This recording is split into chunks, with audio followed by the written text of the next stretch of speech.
As we gear up for Baptist Women in Ministries Month of Advocacy, we're chatting with different groups who have participated in previous years in inspiring ways. Today, I am delighted to welcome Reverend Dr. Laura Levens with us.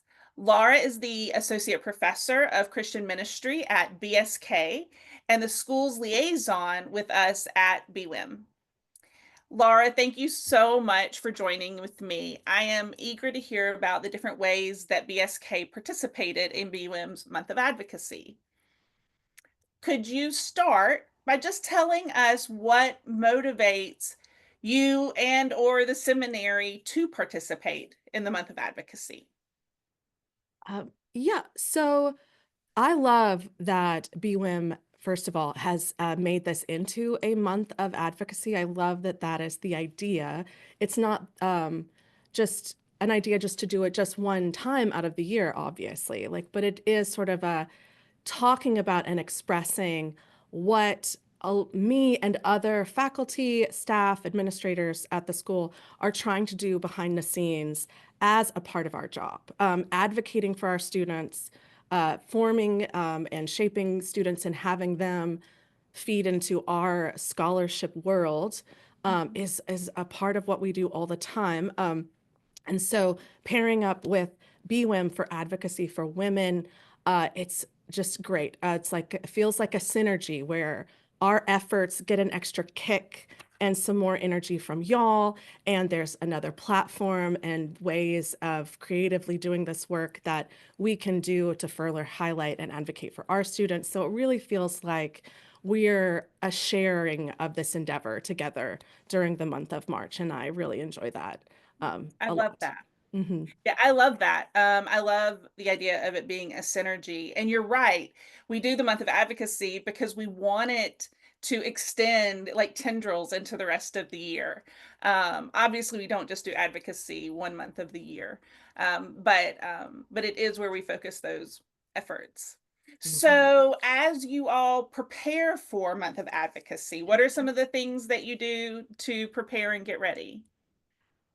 Yeah. So, well, we've done a lot of different things over the years, and like I said, a lot of them, our ideas about what to do are interacting with the ways that we are trying to track and think about and advocate and pour into our students all year long. So that means that whatever the month is, like I do assessment, which sounds really boring to a lot of people, for example, but to assess an academic program means that we get to ask these questions. How are our female students doing? How are our male students doing? What is the retention? What does their walk through our programs look like? And is it up to standards? Or how can we better invest in what we're doing, like in curriculum and in our and faculty, we do that a lot, all the time. What inside my class can we do? So that's kind of all the time, that things like that. But it's really worked into what we do during BWIM Month of Advocacy too. So a couple years ago, we did a survey of our female students to say, hey, anonymously, this is an anonymous survey. How is your class experience? How is your experience relating with your professors? How is your experience with what is taught, the curriculum? How do you feel that it connects to you, or are things represented as your perspective, your engagement with the Bible or theology? Are we meeting that? But we also talked about, like, how is it going when you do your contextual ministry work? How does it feel outside the school with our other partners? How do you feel that we could do more if there's more for us to do? And so based on that, not only does just doing a survey like that help just with the discussion and help people be more aware of our students in the classroom and what's going on, but it really provided us with some feedback about further things we could do to change and enhance, our programs and like ways to continue to think about them as we continue to grow into the future. So that's like one kind of, like I said, just it's entrenched, and hopefully it makes our daily working lives, again, more equitable. We continue to be advocates all year long. We've I love also done some Flourish podcasts, some of our YouTube yeah. podcasting about empowering women, some wonderful interviews that Erica Whitaker spearheaded about what does it mean to equip and empower Mm, and educate on why advocacy with women and women's in ministry continues to be important. And, we also have, again, back to what it is when it comes time to a huge decision. We had a huge decision last year about hiring for a faculty position and right. other hiring decisions as well. But hiring for a faculty, kind of like hiring a minister, is a really school-wide investment in that hiring process, just like a minister is in a congregation. And so we took the time to think about how would we do hiring with best practice? How could we understand what people brought in their CVs and in their experiences and in their training uh, better. So we weren't just assuming this was the best thing people needed to have, but we really had a broad view. And we made it a special intent and interest to hire a female faculty person for that job. And so we wanted to do things with best practice, but that was also our focus. And that was a successful search.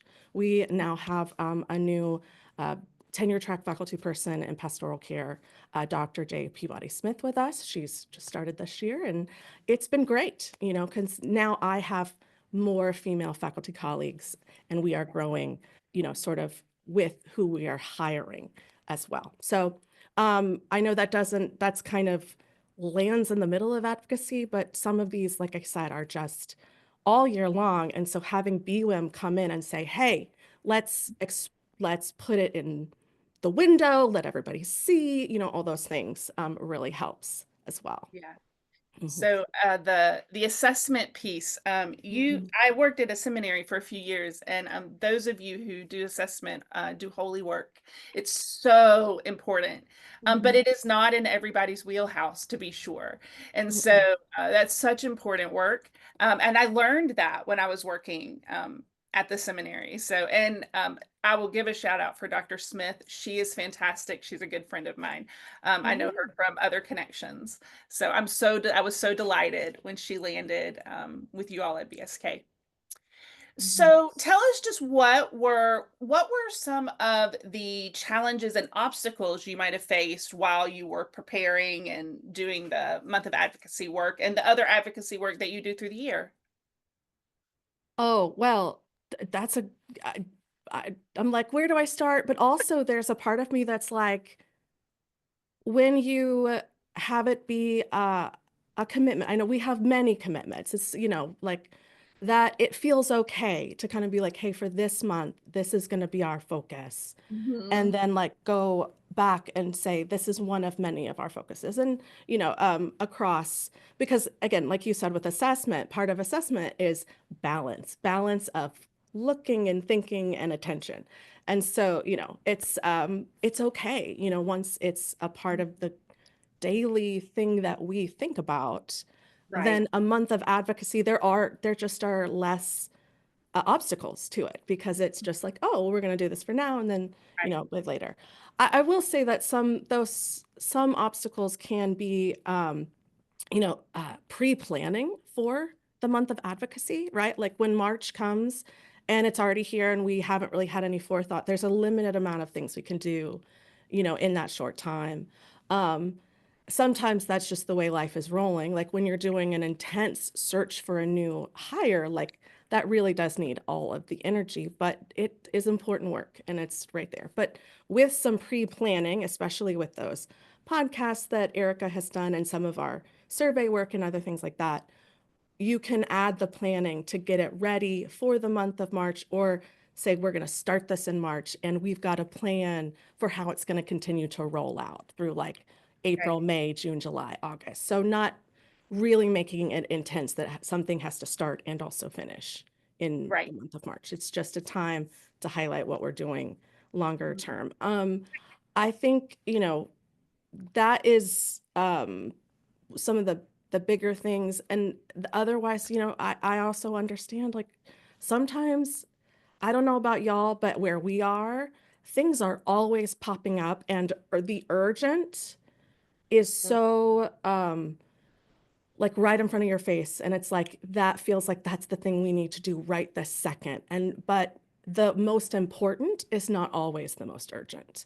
And right. so really trying to work that through with a group, we as faculty administration and staff, like we kind of work and govern, and as colleagues, like these are wider decisions that need a lot of people to be on board. And so, learning that we can have the patience to do those things and really work out, um, how to handle what's urgently now versus what we have committed to that continues to make us us, Mm, is, and so I yes, I'm the liaison here, but like it's a group process. It really right. does.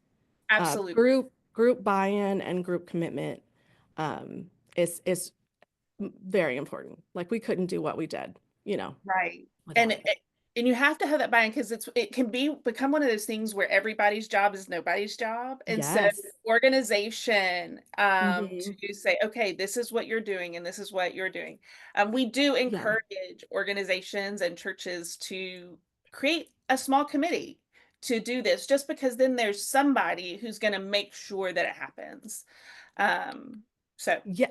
Yeah, no, that makes sense. I mean, there's like a psychology term called just diffusion of responsibility, that like right, kind of the more people that are around, but no one's really organizing or spearheading something, then it can feel like, well, it's really somebody else's job. It's really right, just someone else's job. And at the same time, I know what it feels like where something so big and needing so many people um, kind of gets pinned on me because I'm the one that brought it up, so I should be the one that volunteer. right, Like I've been in that place too. right, So, right. And that's like not there's fun at that's all. not fun either. So like that's been so like, that's kind of what I mean about like the buy-in, right? Like you need yeah, a committee or something to organize.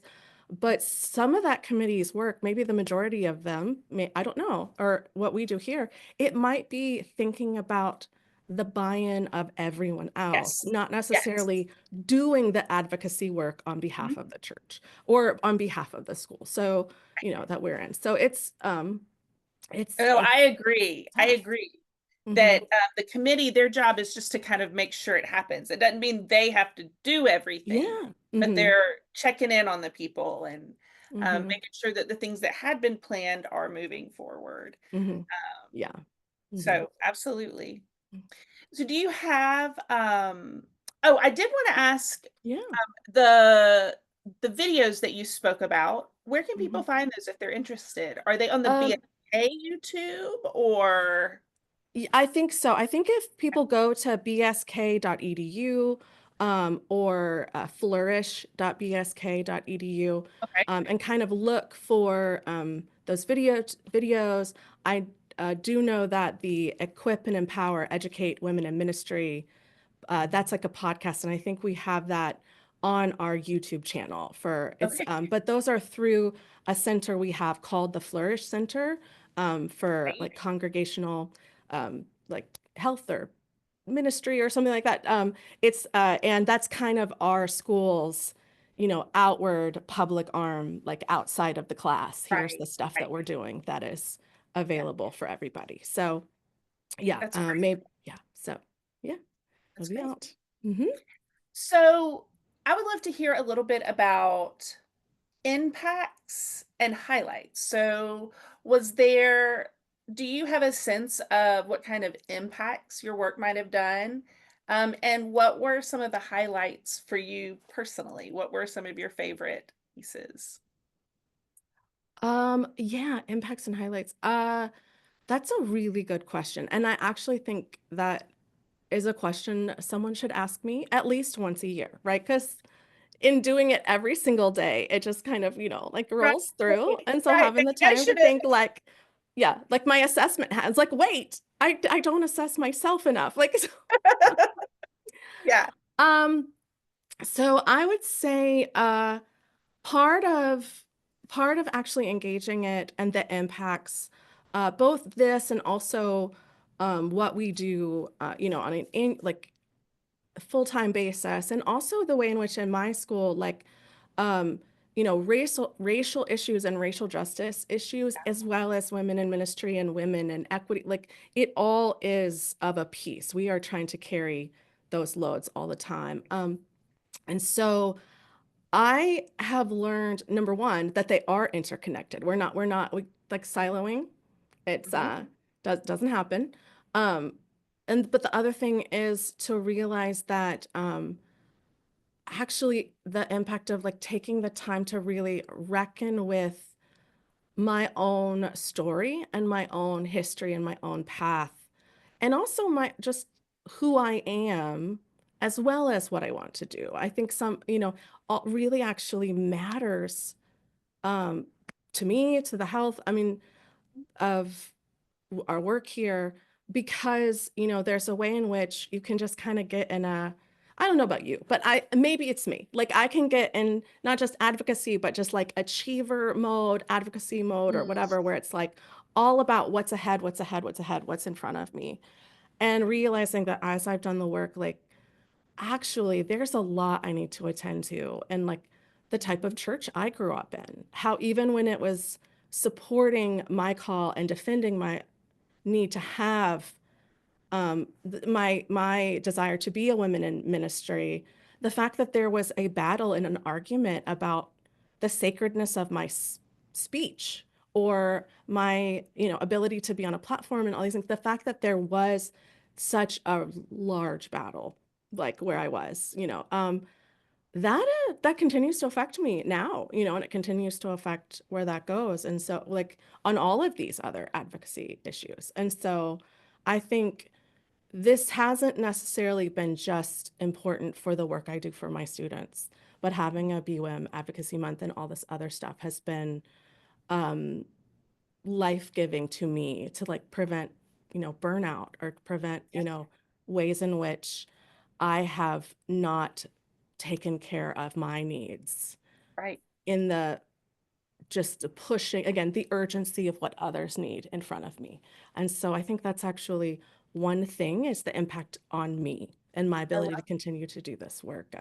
I've seen other things, students working and having the chance to really make their vocation call, again, not a battle, but about them and listening to the spirit and listening to their communities of gifting, and like, changing the narrative of how we go about identifying our call from one Yeah, of battle to one of listening and adventure and discernment focus more. That's been great. And I think some of the things I talked to you about, with the hiring of Dr. Smith and all those things, like all of the things that we have done thus far have really, um, provided like huge changes that are just going to continue to shape where I work and what the students will be able to do here. Yeah. I Mm. love that. I love that you highlighted that impact on yourself. I think Mhm. that some of the most important advocacy work that we do Mhm. is the work we do on ourselves, because it makes us a better ally when we are working to help others. And it makes our advocacy work clearer, I think, because we can be solid in who we are. And that gives a firm foundation for all of the work that we do. Yeah. So yeah, so thank you so much for taking this time to talk with me, Laura, and for sharing what BSK is doing. We are grateful to have such a good partner in BSK, and look forward to continuing that partnership into future years. Thank you so much. It's been a pleasure.